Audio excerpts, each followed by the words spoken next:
بسم اللہ والصلاۃ والسلام علی رسول اللہ اما بعد۔ جی صفحہ نمبر ہے 176 اور آیت نمبر ہے 119۔ اعوذ باللہ من الشیطان الرجیم، بسم اللہ الرحمن الرحیم۔ وَلَأُذِلَّنَّهُمْ وَلَأُمَنِّيَنَّهُمْ وَلَآمُرَنَّهُمْ فَلَيُبَتِّكُنَّ آذَانَ الْأَنْعَامِ وَلَآمُرَنَّهُمْ فَلَيُغَيِّرُنَّ خلق اللہ ومن يتخذ الشیطان ولیا من دون اللہ فقد خسر خسرانا مبینا۔ وَلَأُذِلَّنَّهُمْ، میں ان کو ضرور گمراہ کروں گا، وَلَأُمَنِّيَنَّهُمْ، میں البتہ ضرور ان کو امید دلاؤں گا، وَلَآمُرَنَّهُمْ، اور البتہ انہیں ضرور حکم دوں گا، فَلَيُبَتِّكُنَّ، کہ وہ کاٹ ڈالیں، چیر ڈالیں، آذان الانعام، چپاہوں کے کان، وَلَآمُرَنَّهُمْ، اور البتہ میں ضرور ان کو حکم دوں گا، فَلَيُغَيِّرُنَّ خلق اللہ، کہ وہ اللہ کی تخلیق کو بدل دیں، وَمَن يَتَّخِذِ الشَّيْطَانَ، اور جس نے بنایا شیطان کو ولیہ دوست، من دون اللہ، اللہ کے علاوہ، فقد خسر، تو تحقیق اس نے خسارہ اٹھایا، نقصان اٹھایا، خسران مبینہ، واضح نقصان۔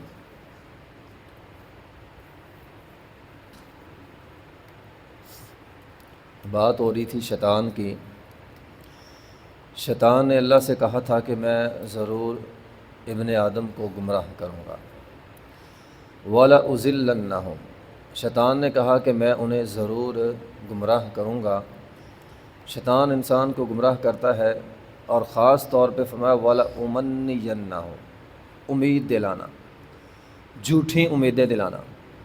شیطان انسانوں کو جھوٹی امیدیں دلاتا ہے۔ مثال کے طور پر یہودیوں کو کہا تم جہنم میں نہیں جاؤ گے، تم پیغمبروں کی لاڈلی قوم ہو۔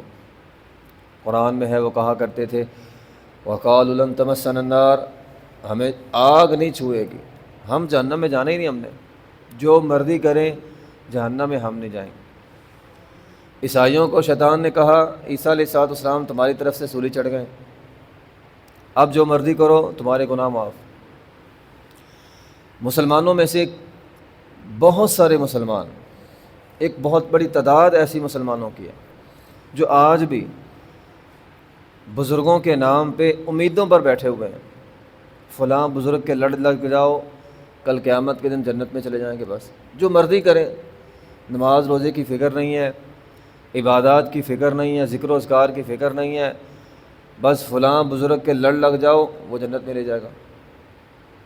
تو قرآن کیا کہتا ہے؟ یہ ساری جھوٹی امیدیں ہیں۔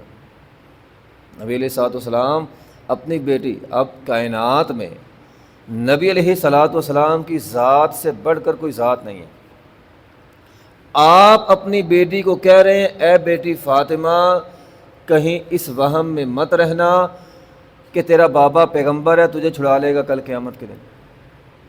جب نبی علیہ السلام اللہ نہ کرے اگر ان کی بیٹی سے کوئی گناہ ہو گیا تو فرما رہے میں تجھے چھڑا نہیں سکتا، تو کوئی بزرگ کسی امتی کو کیا خاک چھڑائے گا؟ تو فرمایا وَلَأُمَنِّيَنَّهُمْ، یہ ساری شیطان کی آرزویں ہیں جو دلوں میں ڈالی ہوئی ہیں، فلاں تجھے بچا لے گا، فلاں بچا لے گا، فلاں بچا لے گا۔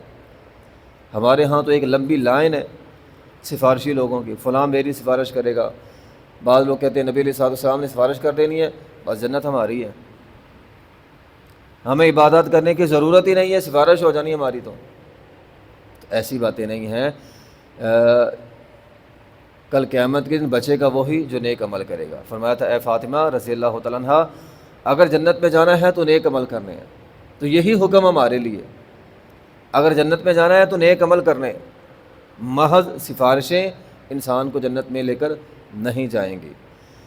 دنیا آخرت تو آخرت ہے، لوگ دنیا میں امیدیں دلا کر بیٹھے ہیں، فلاں کے لڑ لگ جاؤ، کاروبار بھی چل جائے گا، شادی بھی ہو جائے گی، فلاں کام بھی ہو جائے گا، فلاں کام بھی سارے کام ہی تیرے ہو جائیں، تو یہ جھوٹی آرزویں ہیں۔ بہت سارے لوگوں کو میں نے دیکھا ہے حج کرنے جاتے ہیں، عمرہ کرنے جاتے ہیں، لوگوں کی آپ بدبختی نوٹ کریں، حج کرنے گئے ہیں، عمرہ کرنے گئے ہیں، وہاں پہ پھنس گئے، کوئی مسئلہ خراب ہو گیا، وہاں سے فون آتا ہے علی حجویری کے نام پہ ایک دیگ چڑھا دو۔ رب کے پاس گئے ہو، رب کے گھر میں گئے ہو، وہاں اللہ کو پکارتے نہیں ہیں کہ اللہ میرا مسئلہ خراب ہو گیا حل کر دے، یہاں پہ فون آ جاتا ہے علی حجویری کے نام کی دیگیں چڑھا دو تاکہ ہمارا معاملہ آسان ہو جائے۔ یہ انسانوں کی بدبختی نہیں ہے تو کیا ہے؟ تو شیطان یہ امیدیں دلاتا ہے، وَلَا أُمَنِّيَنَّهُمْ، قرآن کتنا واضح ہے، شیطان امیدیں دلا رہا ہے، اور شیطان وَلَا أُضِلَّنَّهُمْ، گمراہ بھی کرتا ہے۔ نبی علیہ الصلوۃ والسلام نے فرمایا، حدیث قدسی ہے، ان الشیطان، شیطان نے کہا تھا، قال وعزتک یا ربی لا ابرح اغوی عبادک ما دامت ارواحهم فی اجسادہم، شیطان نے کہا تھا، اے اللہ مجھے تیری عزت کی قسم، میں تیرے بندوں کو اس وقت تک گمراہ کروں گا، ولا اضلنہم، اس وقت تک گمراہ کروں گا جب تک ان کی روحیں ان کے جسموں کے اندر موجود ہیں، میں ان کا کھیڑا نہیں چھوڑوں گا، میں ان کو گمراہ کرتا ہی رہوں گا، آخری دم تک کرتا رہوں گا۔ بعض کو شیطان گناہ پہ لگا کے گمراہ کرتا ہے، بعض کو نیکی پر لگا کے گمراہ کرتا ہے، بندے کو نیکی کا مان ہو جاتا ہے، میں نے بڑی نیکیاں کر لیں، یہ نیکی کا مان بھی شیطان کی طرف سے گمراہی ہے۔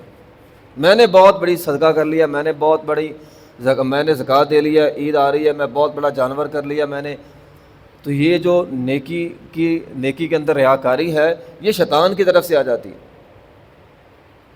تو فرمایا میں چھوڑوں گا نہیں، میں ان کو گمراہ کرتا رہوں گا۔ تو اللہ تعالیٰ نے آگے سے جواب دیا تھا، وَبِعِزَّتِي وَجَلَالِي، مجھے بھی میری عزت اور جلالت کی قسم، جب تک یہ معافی مانگتے رہیں گے میں معاف کرتا رہوں گا۔ تو یہ اللہ تعالیٰ کی طرف سے رحمت ہے ہمارے لیے کہ اگر ہم معافی مانگتے رہیں اللہ معاف کرتا رہے گا۔ وَلَآمُرَنَّهُمْ، میں ان کو حکم دوں گا، فَلَا يُبَتِّكُنَّ آذَانَ الْأَنْعَامِ، مجھ چوپاہوں کے کان چیر دیں گے۔ یہ کیا معاملہ ہے؟ یہ معاملہ یہ ہے کہ عرب کے اندر یہ چلتا تھا کہ وہ جانوروں کے کان چیرتے تھے، اور کان میں چیرا لگانے کا مقصد یہ ہوتا تھا، یہ جو نبی علیہ الصلوۃ والسلام نے قربانی کی شرائط میں سے ایک شرط یہ بھی ہے کہ اس کا کان چیرا ہوا نہ ہو۔ اس کے پیچھے ریزن یہ ہے، وجہ یہ ہے کہ وہ لوگ کان چیر دیتے تھے اور اس جانور کو کسی خاص بت کے نام پہ چھوڑ دیتے تھے، یہ اس کا کان چیرا ہوا ہے، کٹا ہوا ہے، اب اس پر کوئی سواری نہیں کر سکتا، اس پر کوئی بوجھ نہیں لاد سکتا، یہ فلاں بزرگ کے نام کا جانور ہے۔ سورہ مائدہ میں آگے چل کر ہم پڑھیں گے، وہ آتا ہے بحیرہ، صائبہ، اونٹنیوں کے نام رکھے ہوئے تھے انہوں نے۔ بحیرہ اس اونٹنی کو کہتے تھے جس کا دودھ صرف بتوں کے نام پہ روک لیا جاتا تھا، یعنی اس کا دودھ صرف فلاں بت کے نام پہ دھونا ہے اور چڑھاوا چڑھانا ہے۔ آج بہت سارے لوگ ہیں، گائیں ہیں، بھینسیں ہیں، ایک گائے یا بھینس فلاں بزرگ کے نام پہ ہوتی ہے، اس کا دودھ فلاں جگہ جا کے دینا ہے بس۔ تو یہ کام آج بھی ہو رہے ہیں۔ صائبہ کہتے تھے اس اونٹنی کو جس کو غیر اللہ کے نام پہ چھوڑ دیتے تھے۔ تو یہ ہے آذان الانعام، چپاہوں کی نشانی لگاتے تھے، نشانی، یہ نشانی ہوتی تھی، جس کا کان خاص انداز میں چیرا ہوا ہے، یہ بت کے نام پر ہے، اس پر کوئی وزن نہیں لادے گا، اسے کوئی ذبح نہیں کرے گا، یہ بتوں کے نام پہ ہے۔ تو یہ شیطان حکم دیتا ہے، شیطان کہتا ہے یہ کام کرو۔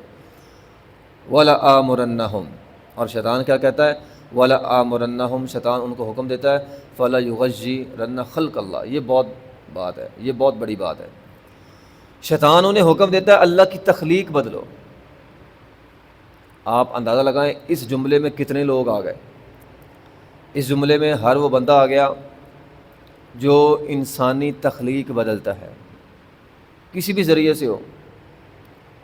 بعض لوگ مثال کے طور پر رہبانیت اختیار کرتے ہیں، شادی نہیں کرتے، اللہ توبہ کرنی ہے، یہ بھی انسان کی تخلیق کے خلاف ہے۔ شادی کرنا نبی علیہ الصلوۃ والسلام کا حکم ہے۔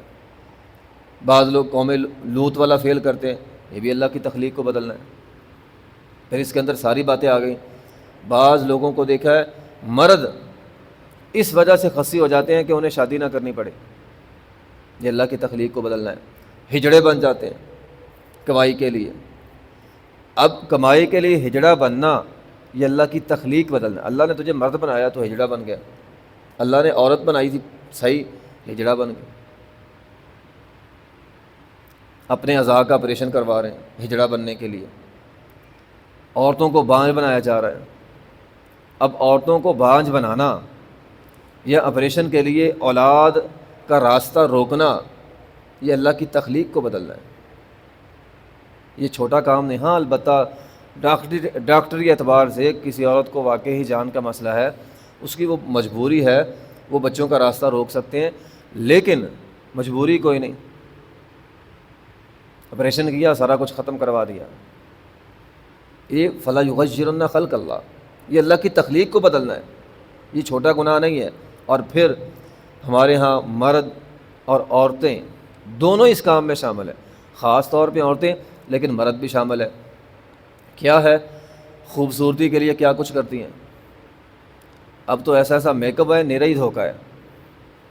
میک اپ کر کے شادی ہو جاتی ہے، بعد میں طلاق ہو جاتی ہے۔ جب اصل چہرہ دیکھتے ہیں یہ تو میرے ساتھ دھوکہ ہو گیا۔ یہ اللہ کی تخلیق کو بدلنا ہے۔ مرد حضرات بھی اس کام پہ لگے ہوئے ہیں، اللہ کی تخلیق کو بدل رہے ہیں۔ مصنوعی بال ہے، نقش و نگار ہے۔ نبی علیہ الصلوۃ والسلام نے فرمایا اللہ لعنت کرے گا ایسی عورتوں پہ جو اپنے چہرے کے بال نوچتی ہیں، جو اپنے آنکھوں کے یہ جو بال ہیں اوپر اس کو صاف کرتی ہیں، جو عورتیں اپنے چہرے پر خوبصورتی کے لیے نقش و نگار کرتے ہیں، تل بھرتے ہیں، ان ساری عورتوں پہ لعنت کی ہے۔ اور آگے وجہ بیان کی نبی علیہ الصلوۃ والسلام نے فرمایا یہ عورتیں یہ کام اس لیے کرتی ہیں تاکہ اللہ کی تخلیق کو بدل دیں۔ اب تو سرجری آ گئی ہے، چہرہ کچھ کا کچھ بن جاتا ہے۔ ایک تو ہے نا بھی کسی کے اندر عیب تھا، اس کو ختم کرنے کے لیے اس نے سرجری کروائی ہے۔ ایک ہے صرف حسن کے لیے، خوبصورتی کے لیے سرجری کروائی جا رہی ہے۔ تو یہ ساری دھوکہ دہی کے اندر شامل ہے، اور سارا فلا یغیرن خلق اللہ کے اندر شامل ہے کہ وہ لوگ اللہ کی تخلیق کو بدل رہے ہیں۔ ومن یتخذ الشیطان، یہ کون ہے؟ یہ شیطان کے ساتھی، ولیجہ من دون اللہ، یہ سارے شیطان کے ساتھی ہیں۔